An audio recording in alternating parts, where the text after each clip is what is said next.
Howdy everyone, and thanks for tuning into this special episode of Modern Metamorphoses recorded live at SizeCon Micro. I want to get you right into the episode, but first, because of a technical issue, we didn't get voice recording of Astra Ebenwing, who was doing our tech and also producing the segment for SizeCon Micro. So, instead we've had to come up with an alternative option to fill in Astra's dialogue.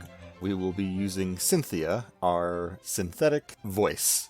I am a pale imitation but a necessary stopgap. Yes, so when you hear Cynthia, just know that was Astra cutting in to give us updates, share questions from the SizeCon Micro audience, because unfortunately we weren't able to see their chat. And yeah, I think that's everything, so please enjoy.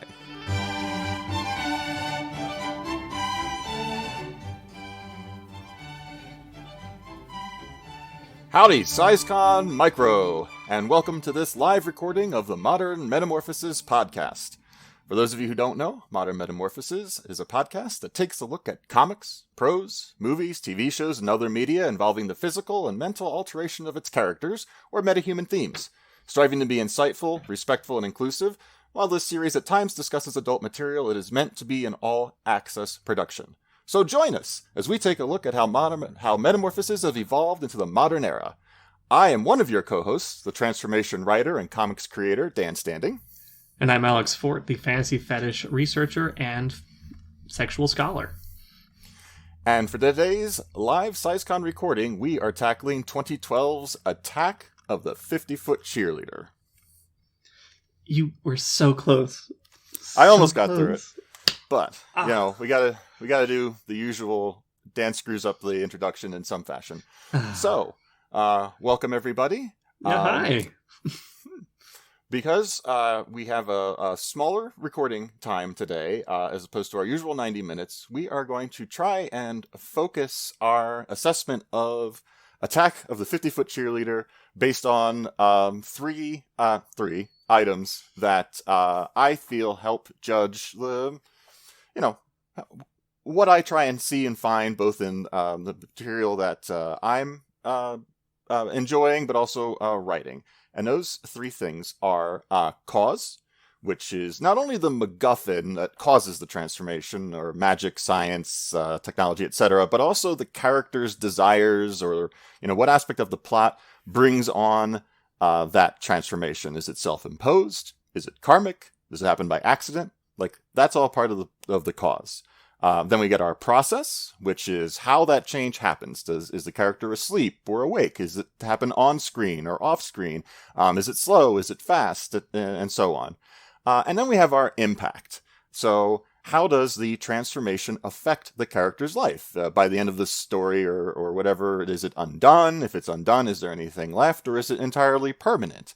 Or if it does become undone physically, is there some sort of lesson or, improvement on that individual made following that? So we're going to try and kind of use that to kind of help us move along so that we don't go over. Yeah, and we have a good, solid, rigid, what's the word? Rubric, a metric by which we can assess this film. Because as far as I understand, it is not well rated critically. No, it is not well rated critically, and I don't know if I would rate it well myself. There are things in it that I like and I think are fun to see, but there's so much in it. There's so much in it that's bad. So much. And I don't even know where to start with it. I can help.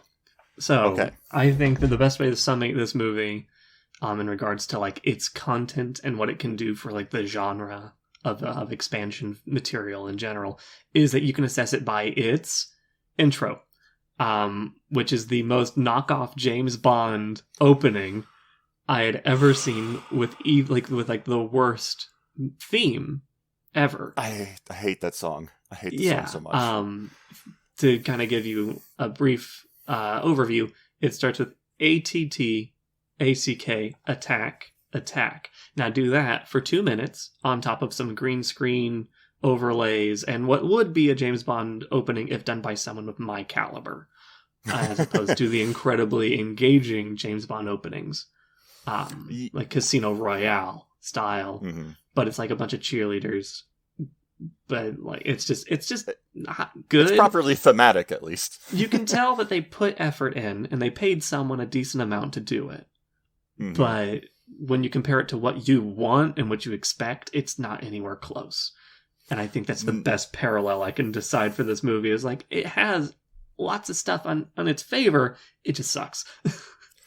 Yeah, the problem for me with it, and we'll start to touch on a few of these things, is that it does have some things that are enjoyable and done somewhat well, but then that pendulum of my goodwill swings all the way back, off the side, up and above, and like crashes back down on top of itself with some of the terrible additions to this film. So I think there's two ways that I think about how Attack of the 50-Foot Cheerleader was produced. There were clearly, and I know I could actually look this up. IMDb is open as a tab on my computer right now, but I feel like there were two writers that tackled this film. There was the one who was like, we're doing like an 80s sex comedy film.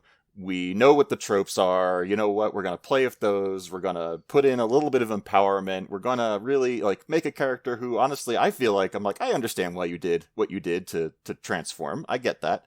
So there's that side of it where I'm like, oh, okay, this is an interesting, we're going to play with this. It gets right into things. I think we're like 10 minutes in at most before she's like, I'm going to take the serum that, makes things beautiful. But then there's the other writer who came in. I feel like it's like a producer. Yeah. Like a sleazy producer. Yeah, who's like, we're going to, if we've got this stuff happening on set, I'm going to get all the things in here that I want. Where there's just such casual, like not even misogyny to like comment on misogyny or as something to compete against or push back on, but just casual misogyny for the hell of it, which is not really what this movie needed.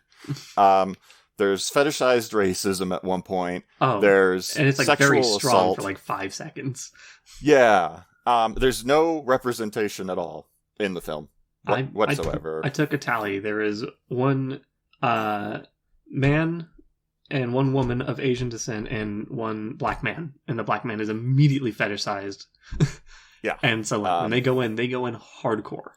Yeah. So those are the things where I'm like, I really hate this film. Like when those things are happening, I'm like, ugh.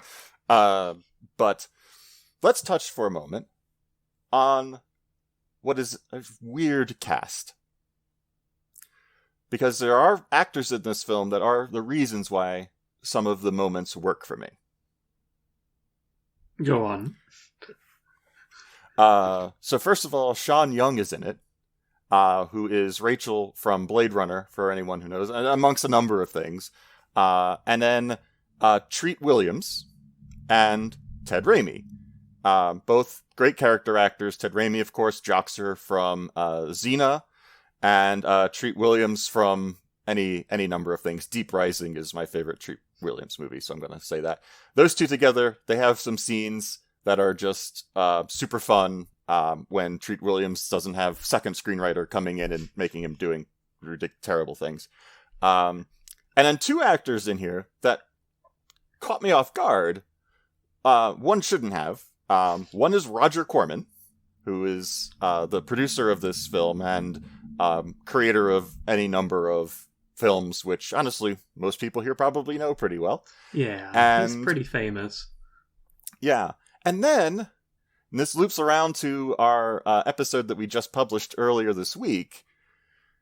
The director of An American Werewolf in London, along with countless other films, John Landis, has 2 scenes in this film. Yeah, a staggering 2.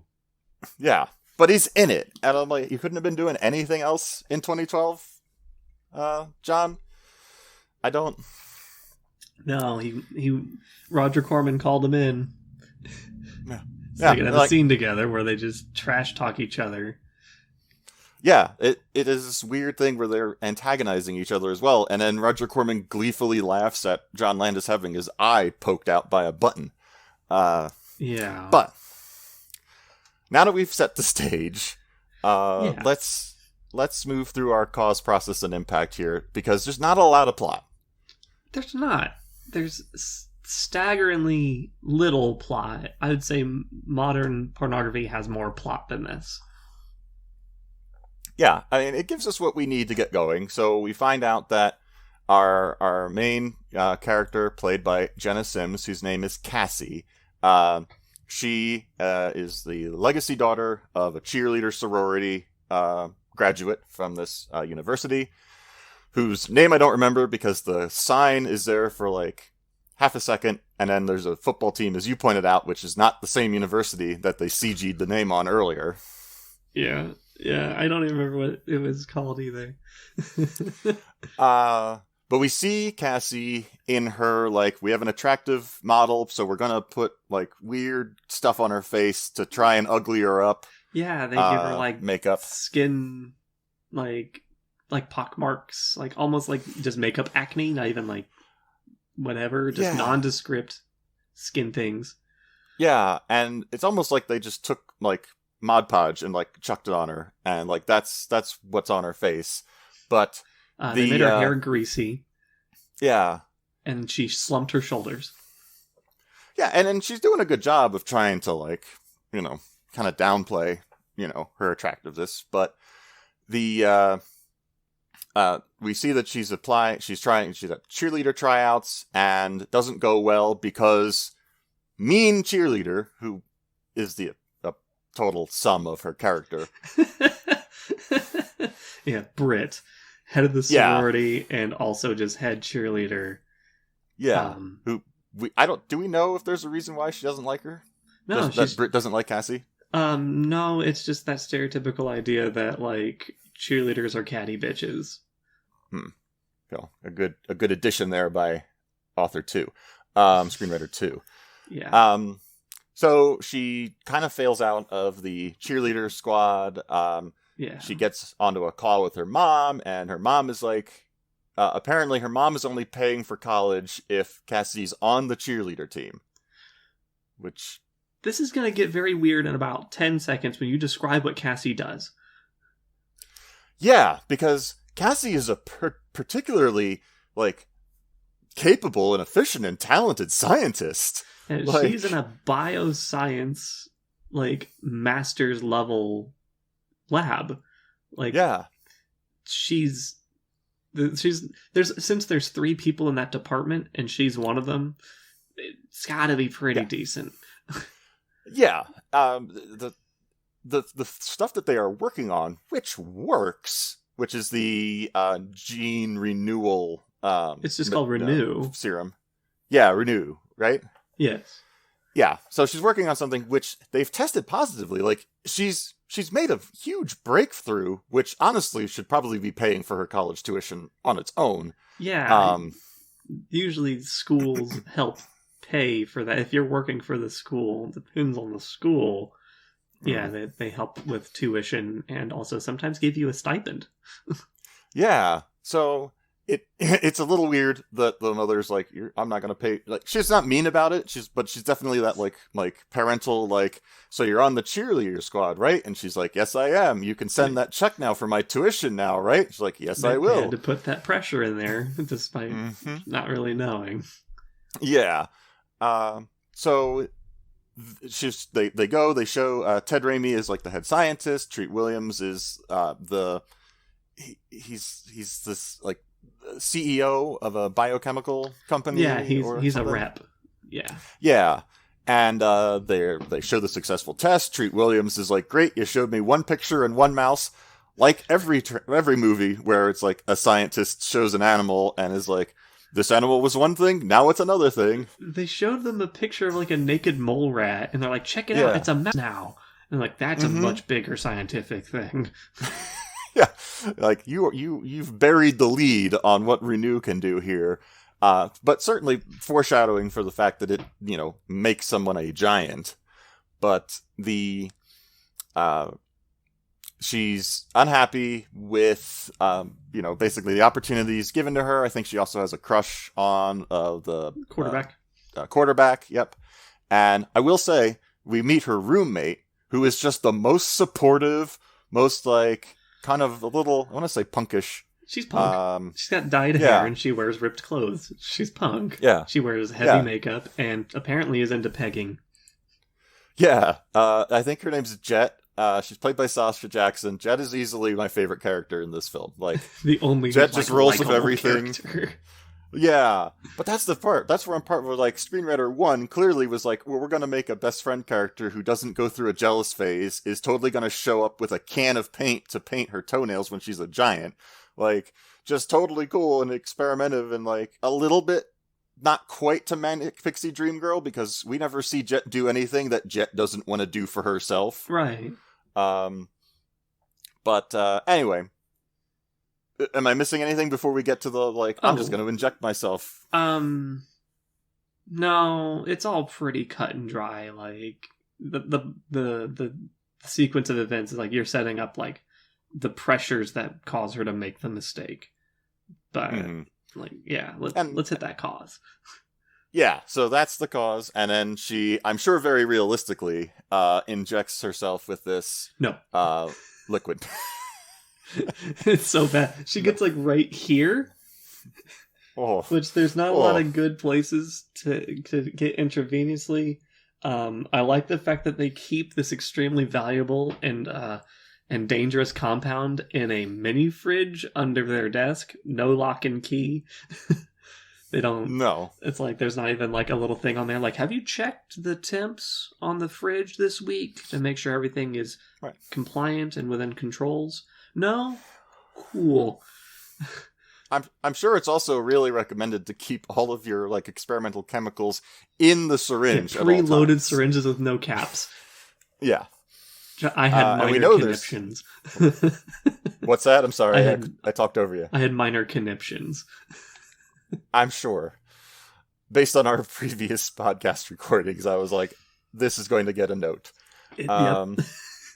So she injects herself with this stuff, goes to bed, and wakes up the next morning, and I feel like we have a pretty good, like, oh, look at me, like, I'm feeling different, like, things changed a little bit, reveal of the new her, like, the new, I'm saying, yeah, she's definitely like, and so that's pretty much all of the cause. Now, the process kind of goes for a little while through the film. Like, she's just a little bit taller for a little while.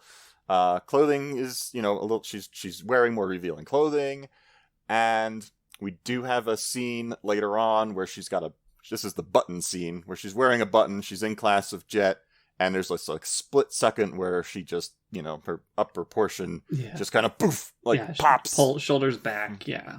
Yeah, they do that move a lot. Yeah, and the thing about this film, one of the things I think it's famous for, is that one of the commercials that was made for it was clearly not made by the same production studio. Now, they tried to do a lot of the what is it? The forced angle, forced perspective. Forced perspective. Yes. In the film itself, it's a lot of forced perspective, and it works a lot of the time. They took notes from Lord of the Rings. They absolutely nailed some parts. Yeah, and so don't get me wrong, we're going to talk crap about this film a little bit, but there's some good size differentiating shots. Oh, yeah. Where she's like 6-7 feet, and like it's convincing. And it's like, you can't even tell that if they used computers. No. Yeah, I think they had her on a box. They had other people like further away. Like, it worked out really well. Mm-hmm. Yeah, there's some convincing shots with that, but there was a commercial that was made for it before it premiered on Epix, where there was a lot of CG showing of growing, a lot of like the feet hitting the ground and like cracking the pavement, like a lot of computer detailed stuff that you can do if you're just trying to do like a 30 at most second commercial, which is not what we get in the film. No. So it set a bad expectation for that. Yeah, I mean, it set a bad expectation because it's technically a film. And like, there are characters. I think I have to give some of the characters some kudos for at least being consistent and well written. Mm-hmm. But like, it's just everyone put their all into it until the post production.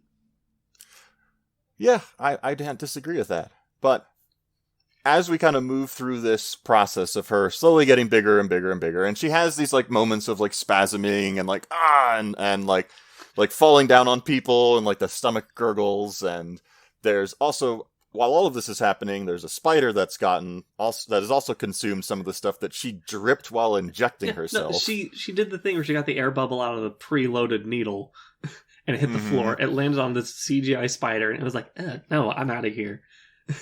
Yeah. I will say, so there are certainly movies where it's like protagonist accidentally creates the monster and we see the monster like killing people. And I'm always kind of like, this is a hard moral place to be, where it's like your disregard of the rules has now created a thing that has killed people. And while we do see the spider attack some people, I'm pleased, and I even worked into the plot a little bit here. I'm pleased that the one young woman that it attacks is not killed. It only sprains her ankle. Which has the convenient plot result of creating an opening on the cheerleader squad. Can I just take a brief little interlude here, just a small moment, to say they injected the mouse with it. The mouse did not become massive. The mouse was ripped out of its cage by a big spider. But we don't know this because it just looks like the cage exploded outward. And I was like, oh, the mouse is going to be a thing. Like, it's going to be a big monster mouse and maybe a spider too. Maybe. But, like, because if you just have to get it on your skin, what's the point of injecting, right? Because they have a chitinous exoskeleton, but, like, whatever. Yeah. So, like, in the horror moment, the girl's, like very 80s horror. And, like, like, a cheerleader goes, like, takes everything off. Literally everything on camera. And goes to take a shower. Oh, there's a lot of female nudity in this film. It's all over the place. Yeah. And you hear like a growling like in this empty locker room, and I was like, it's the mouse. No, apparently spiders can roar. Yeah, just like sharks in Jaws the Revenge. You know, it's a very common thing. All animals can roar. Yeah, so like I was like, you guys ruined a thing in order for it to be like dumbass spooky. And so like that small little interlude, like they try to make spiders scarier than they are. It's like, and I'm scared of spiders. Yeah, like it's like as soon as you make a spider roar, I'm just like, oh, come on. So that's my little excursion. We can go back to the premise of she gets on the cheerleading squad because Renew makes her faster, stronger, even with the bion, like the $6 million man like sound effect. Yeah, and she just like really pops, locks, and drops it all over the field. And she's too big to lift. But yeah, the one male cheerleader is incapable of lifting her at one point, which is the joke of that scene. And she lifts him. Teehee. Yeah. And we kind of kick along for just evil cheerleader being evil. She sort of strikes up a relationship with the cute quarterback, but then that, honestly, I was a little bit relieved as to how fast that falls apart. Right. Because I really enjoy the quarterback, and actually, unfortunately, I didn't look up who plays him, but I feel like his, like, just constant, like, encountering of ridiculous things is a highlight of the film, particularly when the giant spider shows up. Yeah, his inability to go with the flow is hilarious. Mm-hmm. Especially because it's like, oh, hey, I'm, like, she's hot and big, and she's, like, into me, and then she, like, gets bigger, and he's like, no, I'm out of here. This is too much for me. I mean, everyone has their threshold, and that's fine.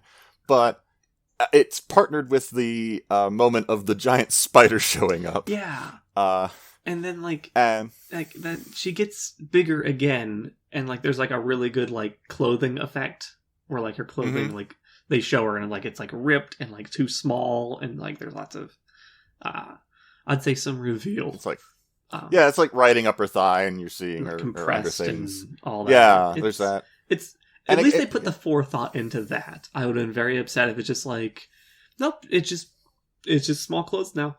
They wrote it so she grows when she drinks alcohol. Oh yeah, the alcohol. So she just chugs a whole thing of Jack Daniels to show that she can handle the hazing now. Yes, and thank you, Astra, for mentioning that it is that part of that comes from she takes it for the team and quits the cheerleading squad, but also chugs the whole thing of Jack Daniels before encountering the spider and growing. So yes, so maybe there's some untested side effects that they're going to have to figure out for Renew in regards to the eating of things. Yeah, because they couldn't test it on the rat. Not that they, whatever animal that would turn out to be. You can get mice drunk if you try. Yeah. So anyway, so she keeps growing bigger and bigger and bigger, and eventually she is the titular 50-foot cheerleader. Mm-hmm. At which point, I just believe that they just we do not know how to handle the plot of the 50-foot character here. She's teleporting in and out of buildings.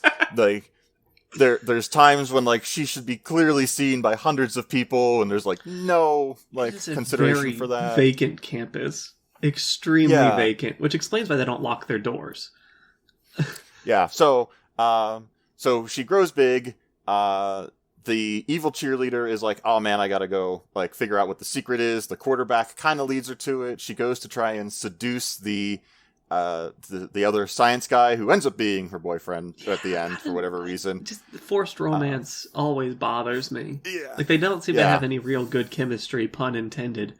And then they just, it's oh, well, I guess I can go back to you liked me anyway? Smooch. Credits. Smooch. And, To wrap up this, she and the evil cheerleader end up fighting each other in this stadium, and there's no damage to anything. It is the most boring fight I've ever seen. It's so the choreography was let's do some ballet and cheerleading moves to not hit each other. Yeah, it's slowed down. I don't understand why they were trying to do that, but it's slowed down. It's distant. And again, there's no effort even with the buildings really to imply there's no footprints in dirt. Once she hits that 50 feet, and this is the part everything aside from the horrible misogyny and other things going on. The effects and what they've been doing with her size growth, I think, has been pretty good up until she reaches that 50 feet. And we have some scenes of her chained up and things, but it just falls apart at that point. It just stops making sense. Yeah, I feel like they just kind of ran out of ideas, because he's in the script, it's this'll work. And then it's do they really have that much chain to hold a giant down in an empty football field for homecoming? It's the King Kong solution of just we'll just take him back to New York. Jump cut power. Not how do we get all this chain? How do we roll this giant creature onto the ship? We just okay, now she's chained up. We're gonna fly her out on a blimp.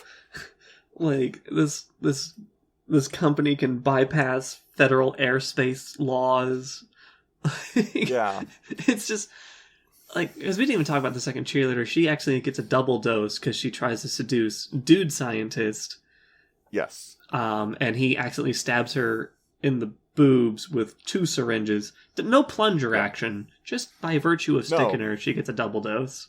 And she's running around with needles in her. Yeah, which is bouncing around. It's visually funny. Realistically terrifying, because that's not that's a no. I can't get over the realistically terrifying part. It just makes me when I see her running down the steps and they're blah, blah, blah, blah, blah, blah, blah, blah. That's damage. That's damage. Yeah. But maybe Renew fix that. She grows. She grows in her dorm room, which if I can take a moment and say that the house mother. The sorority house mother is one of my favorite characters, because she definitely has that she looks like she belonged in Insidious, because she's this old matronly woman. She's kind of do you like tea, with a quaint smile, and then that just two-faced immediately is just if you have sex in this house, I will remove your genitals. Tea? Yeah, to the quarterback. So and then of course he gets in there and she starts the sex. She starts growing during sex. Almost hurts him. He freaks out naturally, and then he escapes naked. Yeah, and somehow makes it to the football stadium tailgate in a bathrobe. And they're aren't you supposed to be playing a football game? And he's big women everywhere. Yeah, he's clearly been broken. And again, his was one of the most entertaining performances. But this whole time, dude scientist, because his entire personality is dude scientist. He's dude also. Scientist. He cares, but he doesn't. He has made one giant syringe to try and... which... I don't know where you had the time to manufacture that thing, buddy. But he's made one giant syringe that Cassie manages to plug into Evil Cheerleader to shrink her back down. And then, out of nowhere, just has a second, pot, I guess, of the antidote. Because they're like, this is all we have, this is all we have, this is all we have, for 30 minutes. Yeah. And then it's like, oh... I also have some more for you, so you can go back to being normal. Yeah, which is good for Cassie, because she comes back down to, I think it's implied, her original height. I think she's back to normal. Yeah. With the side effect, though, of, her acne is cleared up, and, there's hair some goes impact. back to being unsmooth. Yeah, but there's clearly some minor, ongoing, perpetuated impact of the Renew. In just regards to the fact they didn't feel like that day putting all of the makeup back on her face. Potentially. And in theory, we hope that everyone's learned that she's perfectly talented and capable of all of this stuff on her own. She does not need that. She's a well-realized individual, and she can live her life happily. She talks down to her mom, which is amazing, because her mom constantly does that really Midwestern thing where she disrespects her and comments on her appearance while seeming very kind about it. It's you look fine, she's very homely, and I love you no matter how you look. You can look as bad as you want and I'll love you. It's so you're saying I look bad, but I love you anyways. And at the end of the movie when she gets back, I was I would have loved you regardless. It's no, Mom, you told me that if I didn't make the cheerleading squad, you wouldn't have get paid for school. You constantly talk bad about my appearance. You can't. What? You can't walk that back now that I've saved the university from, this, whatever. A problem of my own creation. Thank you, Mother. I liked that she took that stand for herself. It definitely, that impact was very, very minimized by the fact that the rest of the movie adhered to stereotypical beauty standards. Yeah, it didn't really address that theme ultimately in the end. We do have one other impact. Though. So Evil Cheerleader, as we've seen here and there through monologues delivered to mirrors, does have something of a Napoleonic complex. She's afraid of being too short, which is one of the things that drives her mad to go find the solution that Cassie's had. And we guess that the initial antidote is a little too strong, because as she's struggling to get out of whatever, she's still, her skirt at that point, the giant skirt that they've ripped off of the giant inflatable cheerleaders that they have at this university. They put clothes on balloons instead of just printing on the balloon here. Yeah, nothing about that makes sense. We find out as she's clearly on her knees, but the evil cheerleader has been shrunk down to about at least 2, if not maybe even 3 feet shorter than she was before. Tiny. And the other cheerleaders immediately turn on her. They just portray cheerleaders as they eat their wounded. Yeah. It's such a mean trope to include there. There's no empathy whatsoever. It's I get because she's kind of a bitch. It's her character what's right, Britt? Britt is attractive. Britt is head of the cheerleading squad. Britt is sadistic. Mm-hmm.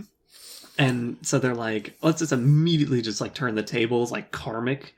But it dehumanizes the entire cast. Where it's she now has to be toddler sized forever, I guess. Yeah. Yeah. This is not a character who is pleased with this outcome. It is a karmic punishment. She screams a lot. She does scream a lot. I think that's how she screams at the camera a lot. Is that how the film ends? Is it just she's just screaming at the camera and it cuts the credits? Yeah, I think so. Okay. They don't have the good denouement. They just have climax. The resolution is that everyone's normaler, and then just credits. Yeah. Like, there's no, like, post-credits or during credits of, like, she resumes her studies and gets, like, a PhD. She finds the funding for the school. And no, none of that. You get no resolution. No, and if you're going to do this, like, homage to that, like, era of films, there has to be the, like, freeze frame, like, Cassie went on to win the Nobel Prize and blah, blah, blah, blah, blah. Don't you know. Forget about me. You know, Evil Cheerleader went on to have an incredible career in air duct installation. Like, I don't know. Like, you know, something to wrap this up. We've got John Landis. Like, you had John Landis on the set for a couple days. Like, and there's no could have somebody been like follow up with him. They just throw him in an eye patch after his eye gets poked by a button, and he's like, yeah. I think my favorite, like, I wrote a list. Like, I have a whole sidebar of things that irked me about this movie. My least favorite is this is 2012, so everyone has a smartphone, but nobody on the set knew how to use a smartphone convincingly. Because at one point, like, the CEO's like, hey, I took out the big lady. Let me do, like, a sport hunting trophy picture. And the dude holds a like, his phone, like this, and then does this to take the picture. Yeah. And, like, you know, when the teacher gets his eye poked and, like, he's, like, running around and screaming all of these, like, safe for TV expletives, and everyone has their phones out like this, like, following him, and you can just see it's basically just, like, CG'd, like, the same shot on here. Yeah. No UI, just all this, of the guy screaming and bouncing around the classroom like a Family Guy skit. And I was like, people know how cameras work, especially people young enough to be in this movie. But I feel like the director didn't. And so he's like, you're not doing it convincingly. This is not how people won't get it. You can't convey it. Yeah. And it's like, everyone who does know how to use one of these small computers that can talk to space is just like, what are you doing? Yeah. Like, but it's such a weird thing to, like, bitch about in regards to this movie, because it shows like how out of touch the whole process is in their filmmaking. And I do feel like maybe screenwriters, one or two, at some point were just like, fix in post. Like, just wrote a thing and we're just like, figure it out in post. The director just couldn't figure out how to, like, fix it in the shot. Yeah. And, like, because not everyone could be Peter Jackson. So, like... Yeah. They had to just in post. Just put that on the little clacker and just move on. 10 minutes. Oh, yes. 10 minutes. So... We should... So I think, to wrap it up, I think if you're someone who's seen this movie and is like, I remember liking parts of that movie. Yeah, there's parts of this movie to like. And, you know, most of them happen in the first 40 to 50% of it. Yeah. With the gradual change in size and some likable characters and some good acting and some believable, like, in, you know, person effects. Yeah. Absolutely. But. Big butt. 50-foot butt. Big butt. There are certain things that I feel are almost deal breakers for me in regards to this film as a whole. We haven't touched on some of the worser moments of Treat Williams yodeling into her vagina uninvited. He does it in the car, and it gets like that reverb, and then he does it into her vagina, and it gets the same reverb. Yeah. So I think it's like a magical power. It is an impressive power on it is Treat Williams. I believe he can do that.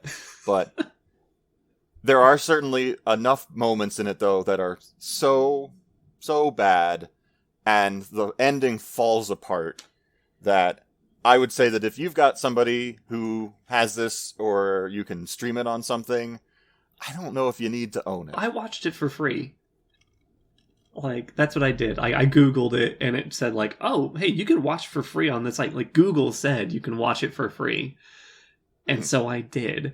And I'd say probably my favorite part about the whole thing has absolutely nothing to do with all the nudity or the absurdity of, like, all the situations.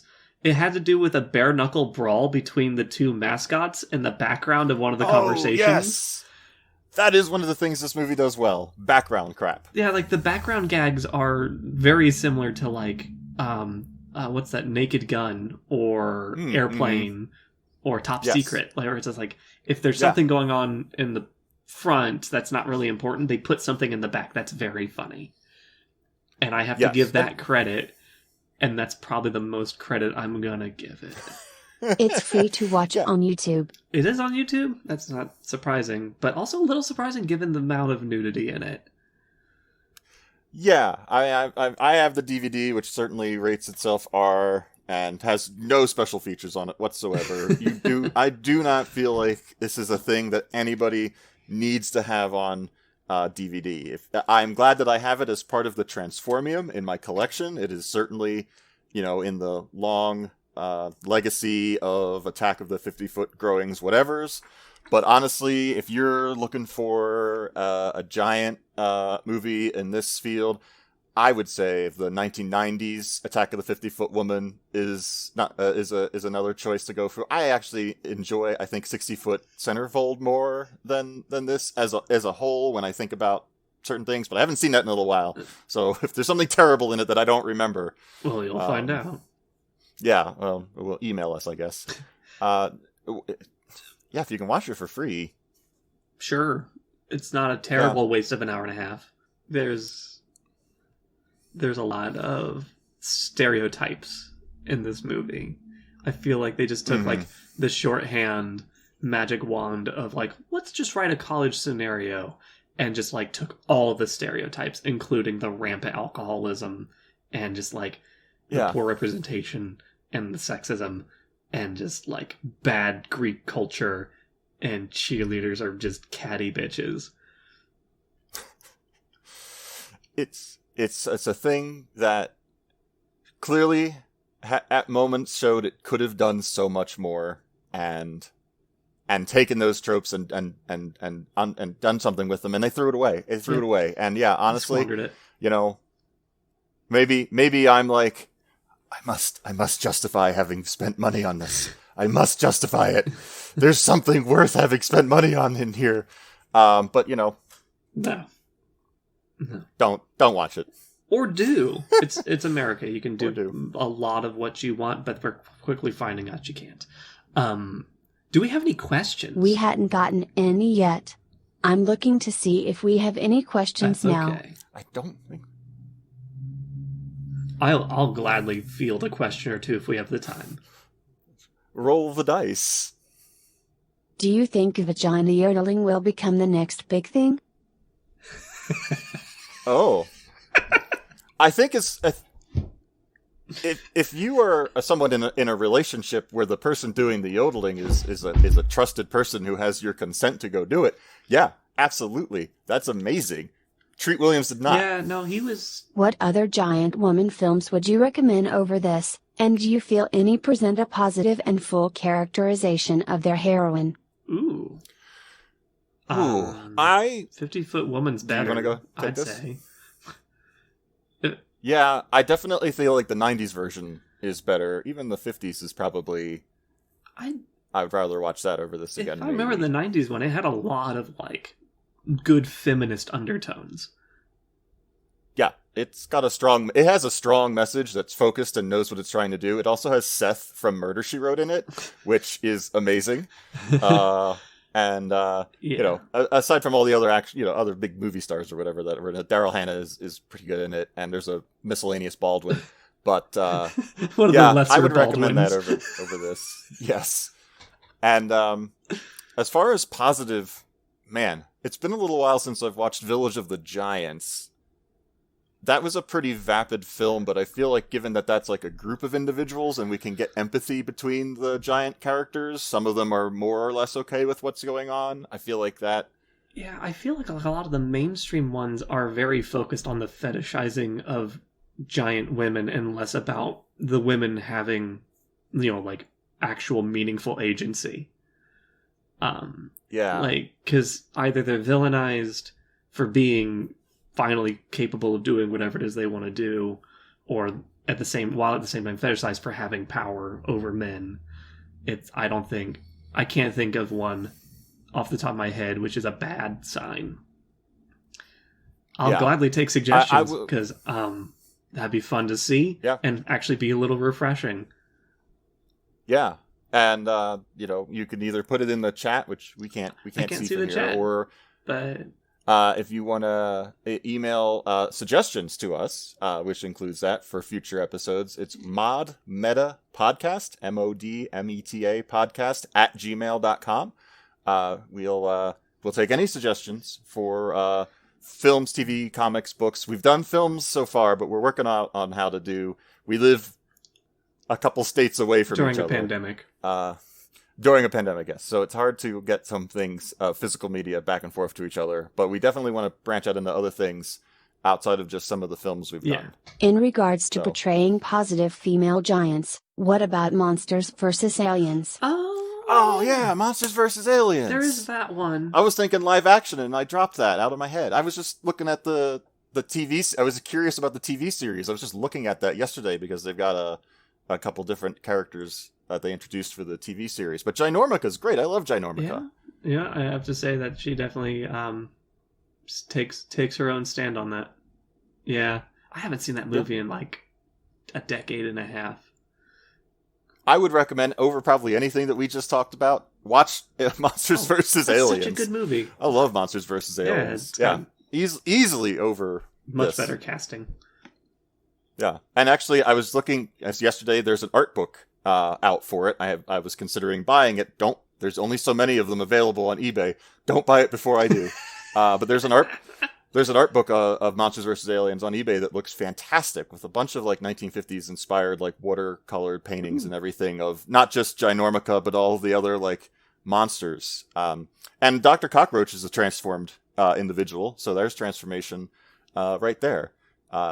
So yeah, definitely just watch that. Let me see if we've had more questions. Feed us questions. Yes, feed us. Oh. Have either of you seen The Silicon Monster Hits Town? What's it called again? The Silicon Monster Hits Town.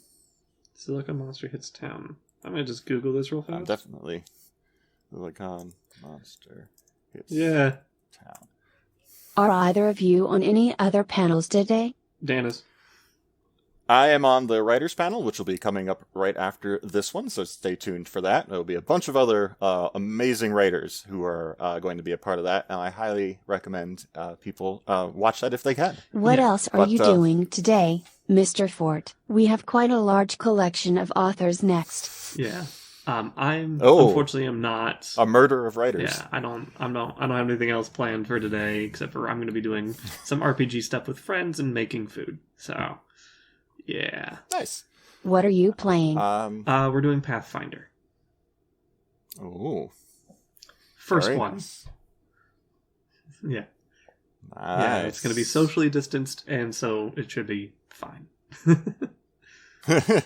we are in 5e in our campaign, which we just which I'm still very new to D&D, so if I'm saying redundancies, me there. But I am a giant turtle, so nice. It is quite fun. I am a GM. Before we run out of time, GM, hard work, good on you.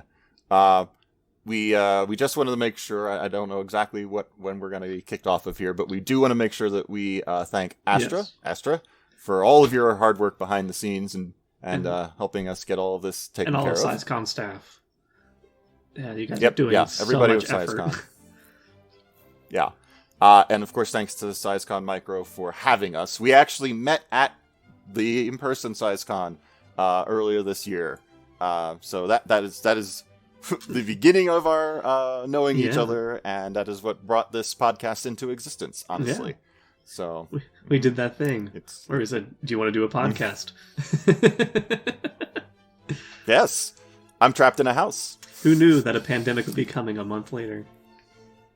Yeah. So, again, thank you very much for having us. Again, if anybody out there wants to send us suggestions or comment on this episode or comment on any of our episodes, you can email us at modmetapodcast@gmail.com. You can listen to our other episodes at anywhere you get your podcasts. They're all over the place. And that's it. Thank you so much, and we hope that everybody sticks around for the rest of the convention. It looks like it's going to be amazing. I hope you all have a great time. We have one more question. Ooh, one more question. How can people find your other podcast episodes? if you search for modern metamorphoses, and that's S-E-S at the end, like Ovid's Metamorphoses, not Kafka's Metamorphoses. If you search for modern metamorphoses at almost any of those, or just Google it, you will find us on iTunes, Stitcher, all of those. We're on Pandora now, right? We are on Pandora now, and Spotify, and I don't know, so many of them that I don't even know how to count. I've just been, this is a thing? Okay, submit. Yeah, so. Whoever will take us. All right. Thank you all. Well, thank you, everybody. Enjoy.